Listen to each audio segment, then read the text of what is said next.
sexual violence and the need for effective global responses. Thank you, Tatiana, first for this opportunity to speak in Erbil, the land of resilience and democracy and memory. I want to begin by acknowledging Prime Minister Masoud Barzani of the Kurdish Regional Government of Iraq, his leadership in fostering coexistence and stability among diverse communities, and his compassion towards refugees offers a powerful example of humane governance. As Pope Francis said, migrants and refugees are not pawns on the chessboard of humanity. They are men and women, children and families who are forced to leave their homes due to war, persecution, climate change and poverty, and they are seeking peace. My own journey began 3 decades ago with investigating missing girls in Nepal and reporting on sex trafficking in a documentary I made called The Selling of Innocence, for which I went on to win an Emmy. And then I used the Emmy not to build a career in journalism, but to make a difference. I chose to walk beside survivors as they sought justice, girl by girl, case by case, law by law. From war-torn Kosovo to the refugee camps of Tanzania, and of course in my own country, India and Nepal. Today, we are witnessing the weaponization of women's bodies on a global scale. Conflict-related sexual violence, rape, forced pregnancy, forced sexual slavery, and trafficking. It is not incidental. It is systematic, it is intentional. It is used to humiliate, dominate, and displace entire communities. From Myanmar to the Democratic Republic of Congo, from Ukraine to Syria, and here in Iraq, CRSV, conflict-related sexual violence, has become an entrenched tactic of war and control. It targets the most vulnerable, primarily women and girls, but also, as Tatiana said, men and boys. And it is wielded by both state and non-state actors.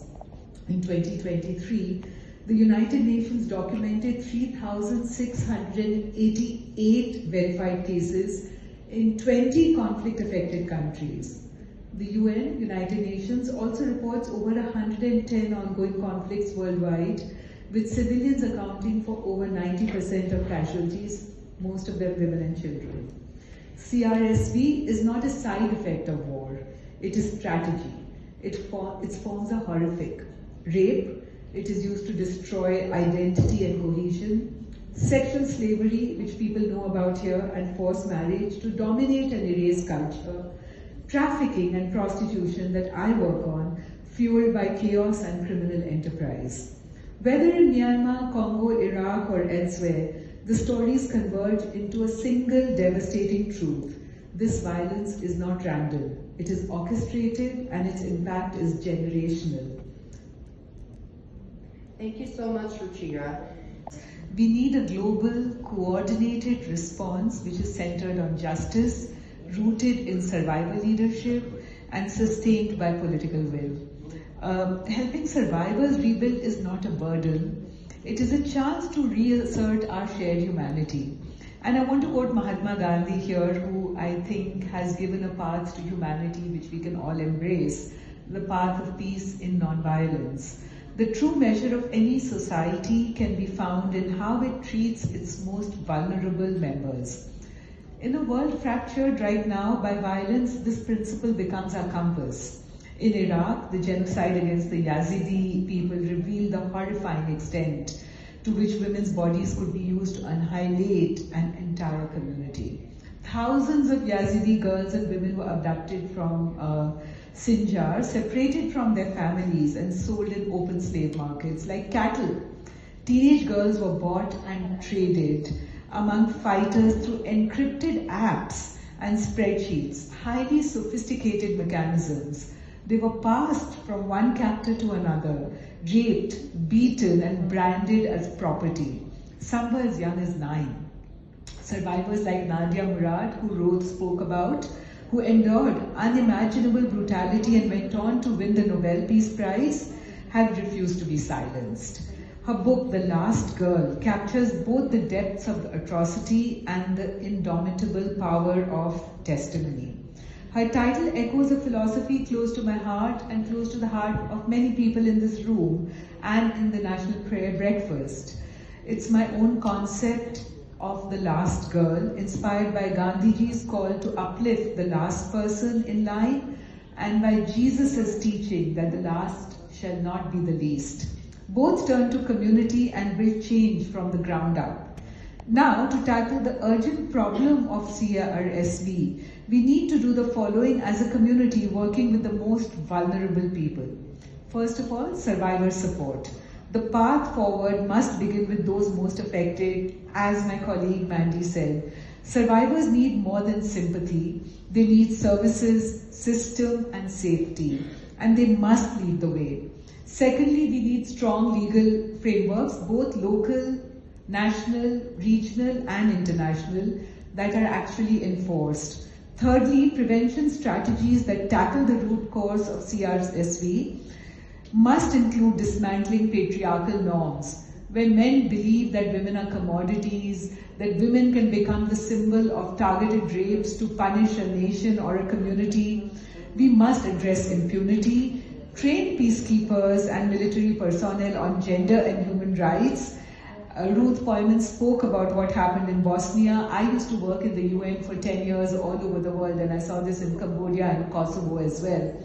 And establish early warning systems and community watch groups. Some models that integrate trauma, healing, livelihoods, education, and justice. I want to mention just a few because we have been talking about Africa and what's going on in Sudan, and sometimes we fail to see the resilience of individual countries in Africa and what they are doing. Let's look at the Pansy Hospital in the DRC. Let's look at HROC in Rwanda. And let's look in Colombia to the Fundación Mujer e Futuro and to Vate Kijen in Uganda. And finally, the fourth solution is, of course, collaboration and partnerships. This fight is not for one group or one nation. It demands international cooperation. I have always believed that human connection can move mountains. No matter how vast the distance, across cultures, across continents, across generations, when we meet each other in truth, we can change the world. I was a journalist from India, armed with a camera and a story when I looked at the villages in Nepal with missing girls and found that sex trafficking existed in my lifetime, my generation, my country. Little girls being taken away from remote villages to the brothels of Mumbai and kept in cages on display. I made a documentary, won an Emmy, and decided to use the Emmy not to build a career in journalism, but to make a difference. I showed the documentary in the Senate. When I testified before the US Senate about the brutal realities of sex trafficking, I didn't know if anyone would listen. But Senator Sam Brownback did. Across all that divided us, nation, faith, language, we found common ground in our shared humanity. I showed my documentary, The Selling of Innocence, in that chamber.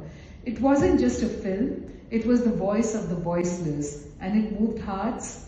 Senator Brownback helped turn that testimony into action. Together with Senator Paul Wellstone, he championed the Trafficking Victim Protection Act. For the first time, US law recognized prostituted women as victims, not criminals, and shifted the blame onto the perpetrators. That one law has helped hundreds of thousands of survivors come forward, seek support, and rebuild their lives. Today, we see the impact of that moment, a global survivor-led movement rising strong, defiant, and organized. Survivors now confront the very organized crime networks that once silenced them. This didn't happen in isolation. It happened through trust, through partnership, through a belief that no matter who we are and where we are from, we are more powerful together. That's the truth I carry with me. Human connection isn't just a soft power, it's a world-changing power. So that is why we need collaboration to include women in peace processes as architects, not ornaments, reform security forces, have more women in security forces, building safe refugee infrastructure, execute legal frameworks, share what works, fund what heals. hold accountable those who oppress and exploit. Faith in humanity, in justice, even in faith itself must be cultivated, not by words alone, but by action.